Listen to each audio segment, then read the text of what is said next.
called it, quote, his jam-packed. Jam-packed? I'm the f***ing hippo guy! Dave, okay. My name's Gary. My name's Gary.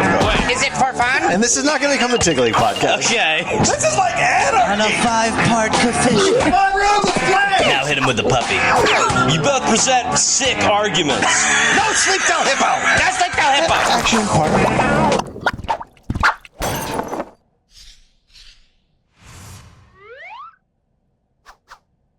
All right, so we're going to talk about Rube Waddell. Oh, man. Well, Rube is my favorite baseball player of all time. Okay. He's one of the greatest strikeout pitchers in the history of baseball. Okay.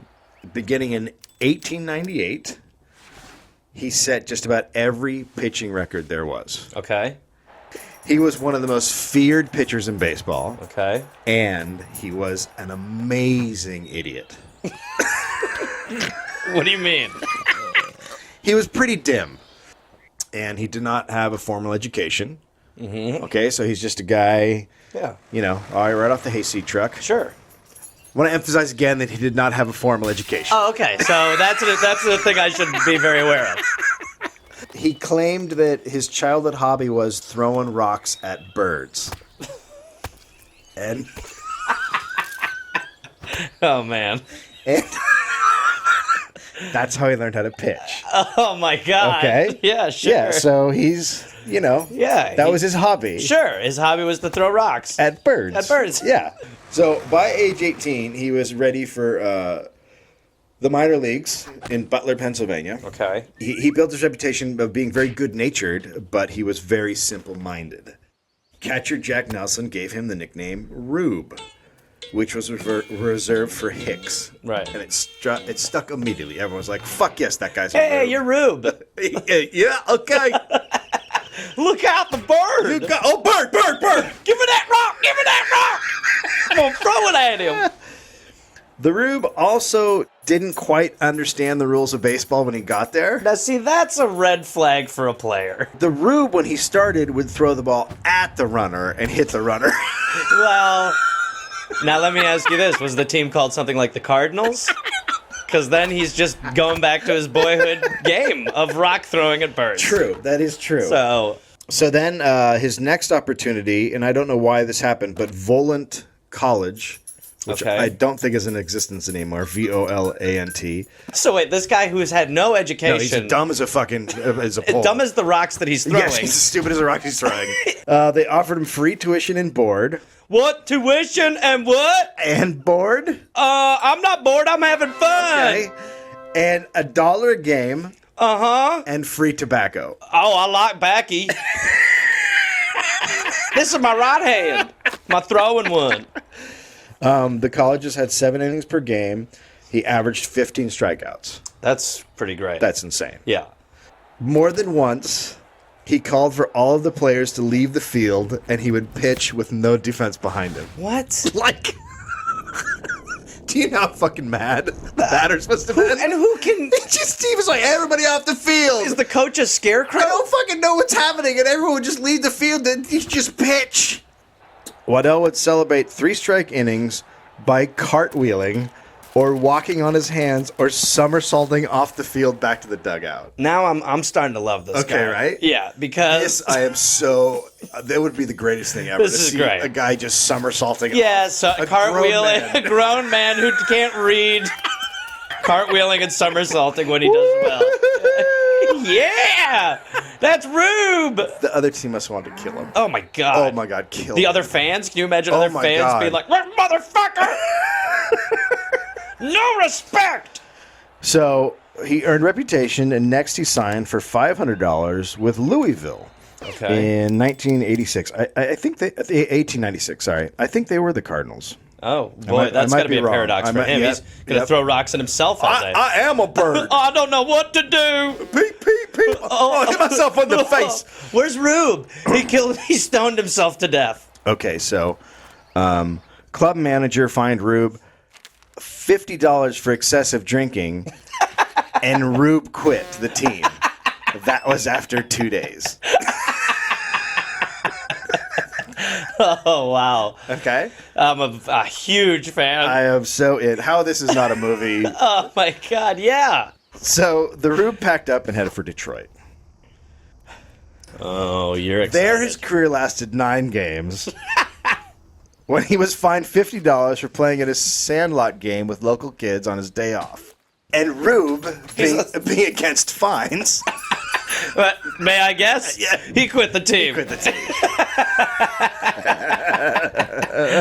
And then later that winter, someone spotted him wrestling alligators in a traveling circus. Alrighty. You thought throwing baseball to the kids in the Sandlot was bad for the career. It's the best thing ever. What was your summer job? Selling fridges over at Sears.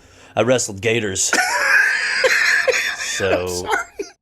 Waddell reappeared with the Western League's Columbus Grand Rapids team, and he quickly became a fan favorite. All right. For 2 reasons. First, He's Rube. he won 27 games. All right. And second, he was a complete fucking lunatic. Oh, my God. The Rube was known for arriving just before game time in his street clothes. He would come through the grandstands. Walk through the stadium. Just walk through all the fans, raising a commotion. As he went through, he would grab people's beers and slam them.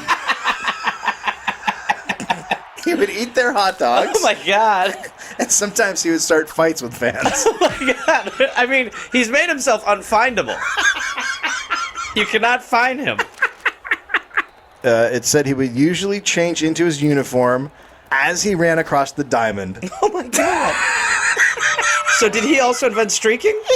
You have a big, dumb guy running through the stands, drinking beer, and then he would shed all his clothes and change into his uniform on the diamond. And win the game. And then be the best guy out there. He was easily distracted. So I'm not surprised by this. opposing fans would hold up puppies. Oh. And? He would run towards them. Wait. He was on the mound. Wait. So he'd be pitching, and a guy would be up a bat. Uh-huh. And someone would hold up a puppy, and he'd run over to pet it or grab it. I mean... He was also distracted by shiny objects. And they would put him in a trance on the mound where he would just sit there and stare at them. So you could go to a game and hold up like a spoon, and he would just stare at it. They would be like, "Come on, Rube, let's play!" Now hit him with the puppy. And his head just explodes. There he goes. The Rube would also just leave in the middle of games to go fishing. Wait, so what the fuck? I mean, really? This is all real. What is the manager of the team doing? What do you do? He's the best player at baseball, except sometimes in the middle of a game, he just walks off the mound because he wants to go fishing. It sounds... What are you going to do? Because he gave you half a good game. At tonight's game, there are no puppies or shiny objects allowed near the pitcher. All right, Rube. I think you hit him with a stink ball right here. Let's get out of here. Yeah, I'm gonna go fishing. I'm sorry. I will go fishing now. No, we're in the middle of the... I'm done today. We're in the middle of the... I gotta fish before it's dark. Bye. I'm gonna change. Changing. I'm changing. Oh, God, there it is. I'm changing. Oh, we need a new pitcher. Okay, so this is the best. This is the most well-known fact about Rube Waddell. Okay. If a fire truck went by the stadium... I'm gonna need to stop you.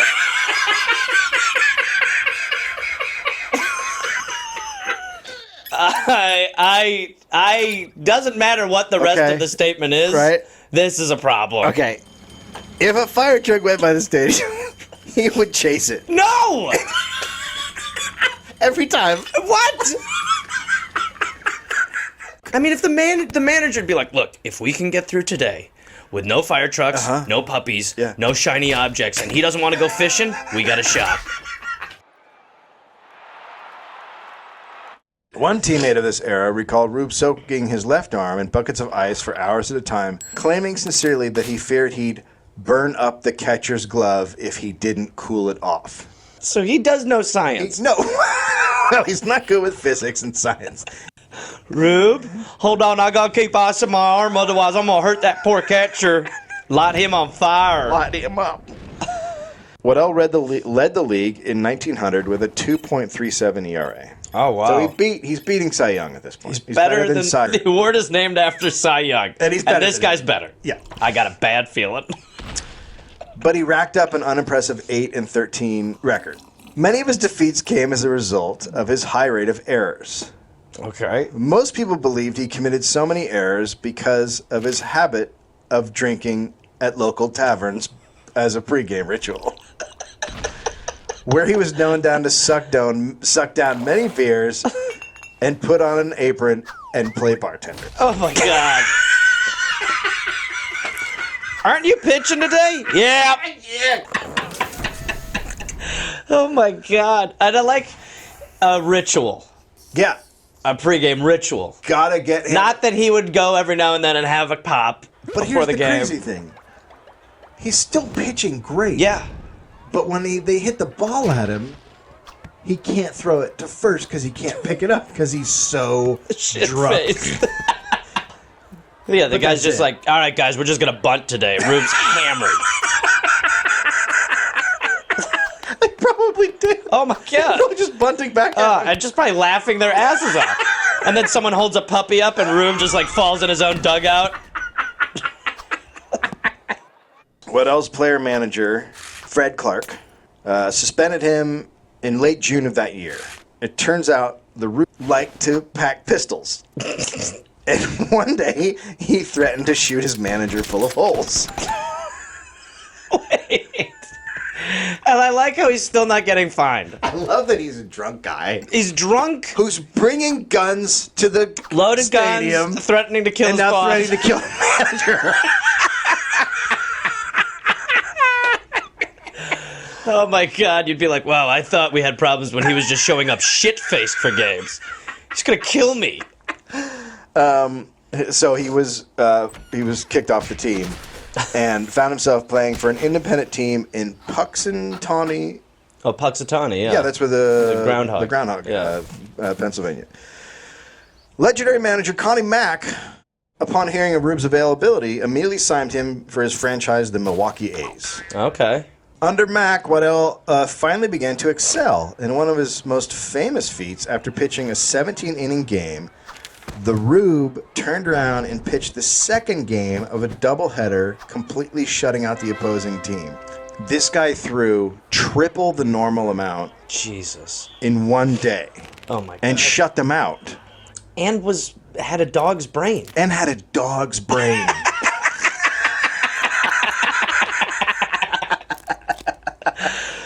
I mean, if you're the other team, you're like, Jesus Christ. Now, why did he do it? Why did he do it on that day? What do you think was his motivation? Oh, Jesus. Connie Why? Mack promised him an all-expense-paid 3-day fishing trip. So he performed one of That's the why- greatest feats in baseball history. That's why he's doing better in Milwaukee. He's surrounded by beer, and the guy knows how to work him now. Mm-hmm. He's putting carrots on sticks. His fascination with fire departments continued throughout his time with the A's, and he now was routinely wearing red under his clothing just in case the bell would ring. Now He ain't just chasing them. he's taking off his clothes, and he's all covered in red, He's and he's helping them. Super fireman. So now in the middle of a game, if the fire engine goes by, he becomes He a fire. fights the fire. He becomes a fireman. He's a fireman now. Sorry. Rube, have you talked to the fire department about this? No. What's the problem here? Where are we going to get it? Let's throw rocks at that fire. Dirty fire deserves rocks. He spent the majority of the 1901 season with the Chicago Orphans. Wow, horrible team name. Horrible team name, right? Yeah. The Orphans? Unless they were orphans, then it's awesome. Well, then it's terrific great. if the Orphans. And then if he goes to the orphans, that's my favorite team ever. Then in mid-June, two Pinkerton guards Sorry? working for the Philadelphia A's tracked him down and dragged him back to Pennsylvania. So Took him? Why didn't they just get a fire This truck isn't- to drive by and have him chase it back? 1903 in the life of Rube Waddell. He began that year sleeping in a firehouse in Camden, New Jersey, God. He's like the Dalmatian. and ended it tending bar in a saloon in Wheeling, West Virginia. In between those events, he won 22 games for the Philadelphia A's, courted, married, and became separated from Mary Wayne Skinner, saved a woman from drowning, accidentally shot a friend in the hand, and was bitten by a lion. That was a year? Do we know how he got bit by a lion? Nope. It's just in the Hall of Fame. It says that. Shot his friend in the hand. After saving 2 men from drowning while on a duck hunting trip, Now wait, he's already saved a woman from drowning. it is believed that the Rube may have, throughout his life, saved as many as 13 lives. Shut the fuck up. What? He's a fucking hero. He's so simple. Okay, so he's popular, right? Yes, I would guess that this man would be popular. Rube took a turn at acting. Oh boy. He toured the nation in the vaudeville play The Stain of Guilt and received critical acclaim. They did not cheer his acting because he was allowed by his fellow actors to improvise all his lines. Oh my god. Since- Oh my god. Since he was incapable of remembering them. Oh my god. He was lauded for his ability to, quote, throw the villain twice as far as Kyle Ballou. So he was picking up the actor who played the villain and heaving him across the stage. Improv. Yes, I am. In 1904, he got a 150 yearly pay raise from the Philadelphia Athletics. All right. So he's rolling in it, right? Yep. That year, Rube also inspired one of the first extended Major League contract negotiations on record. His catcher and roommate, Ossie Schreckengost, was the one who was negotiating the contract. Ball players generally room 2 to a room while on the road. The Shrek couldn't handle the nighttime habits of the Rube and refused to renew his contract until the A's inserted a no eating crackers in bed clause. And so they put it in the contract. Just pounding crackers to the point where that is a sticking point in your contract. In 1904, Rube set baseball's all-time strikeout record at 349. Wow. Which stood for 61 years. The 1905 season saw an epic duel of the pitchers, Rube and Cy Young, in a 20-inning throw fest. So for 20 innings, they went head-to-head and Really? didn't give up a run. Rube took the game ball, probably the most sought-after baseball in years, and gave it away for free booze at a local tavern. I think I know why they call him the Rube. And then after he died, every bar in Philadelphia would be like, I have the ball! Oh, so yeah. no one actually knows what the ball is. That's kind of good. During one weekend, the Rube was cited as a hero for preventing a serious fire in a crowded department store. He picked up a blazing oil stove and carried it from the building. What? Is he Forrest Gump? Yeah, but he's like a giant Forrest Gump. Yeah, I mean, yeah. He's like Forrest Gump in like a Hulk body. Forrest Hulk. A Forrest Hulk. Just picking up a flaming gas stove. He saved the life of teammate Danny Hoffman, who had been hit in the head by a wild pitch. He was arrested on bigamy charges. Turns out he had forgotten to divorce his first wife. Rube? Yeah, he forgot. He also fled town to avoid charges after he attacked and badly injured his father-in-law, because his father-in-law was like, what the fuck, you're married to someone else, and then he tried to kill him. You're in trouble now. He was later cleared of all charges, but this is sort of the beginning of the end. This is sort of the beginning of the downside of the Rube. Okay. He did lead his team to the 1905 World Series, but couldn't pitch because of an injury. What animal bit him? The injury happened because Rube was making fun of a teammate's straw hat, and they ended up getting in a fight on a cross-country train. The train! You straw hat stupid. Hey, Rube, stop. Stupid hat! Stop, Rube. Your hat's dumb! And I don't like it! That's probably exactly how Yeah. it went. Rumors flew that gamblers had gotten to Rube, paying him to keep him out of the series. Uh-huh. Eventually, the story that a New York betting syndicate had put Waddell up in a Manhattan penthouse with a group of showgirls took hold, and the A's demolished the Giants 4-1. So people now blame him for the loss and think that he's corrupt. Right. And he was traded in 1908 to the St. Louis Browns. Okay.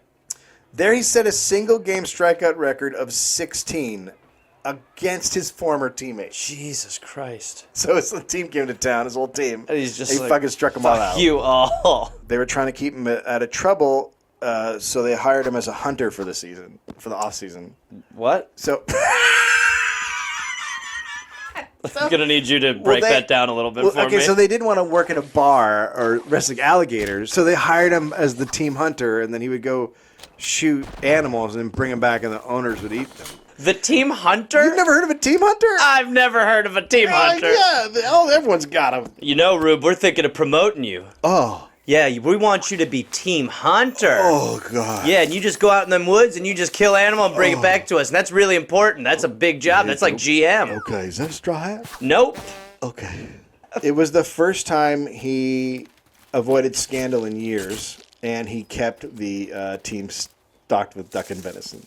But he was drinking more and more. In 1909, in a game against New York, he passed out on the mound. From heat? After giving up a home run. So he threw a ball, a guy hit it over the fence, and then he laid down and took a nappy nap. Well, fuck, I'm going to bed. Rube! Someone call the fire department and get him to drive by. St. Louis released him in 2010. Now he's in minor league baseball. Okay. And then in 1912, a local dam broke. Well, I mean, if I know our Rube, I'm gonna guess he's got to go help. It's time to rip off his regular play clothes and get his fire uniform on. Well, he had red. I'm sure he was sleeping in red. Yeah. He had a fire truck bed. He volunteered to stack sandbags to block the rushing stream, standing armpit deep in freezing waters for 13 hours. He contracted pneumonia, from which he never fully recovered. Jesus Christ. From then on, he was plagued by illness. Yeah, pneumonia. Which was made worse because of his nonstop drinking. Right, that'll hurt. He pitched poorly for the Minneapolis Millers in 1913. Concerned by the drastic decline of his health, Joe sent him to San Antonio Tuberculosis Sanitarium in 1914. So that's not good. No. So he died there on April Fool's Day, 1914. He was 38. Can we just say that that's a great day for him to go? It couldn't be better. He'd be happy. He was penniless. Okay. He was notorious for not being concerned about money. In his best season, he made $2,500. Wow. Which was given to him $10 at a time by Connie Mack. Smart. You definitely want to be doing it like that. You don't want to give him $2,500. You know, he's going to be like, look, I bought a robot. Oh, my God. Oh, my God. Rube, that's a garbage can. No, it's silver. Me and my friend a robot, we going to solve crime murders. Oh, my God. Oh, Rube. He was buried in an unmarked grave in a San Antonio potter's field. What? How fucked up is that? That's so fucked up. A few months later, his baseball-playing friends passed a hat and provided him with a gravestone. Former teammate, the Shrek, provided the insightful epitaph for the headstone. Rube Waddell had only one priority: to have a good time.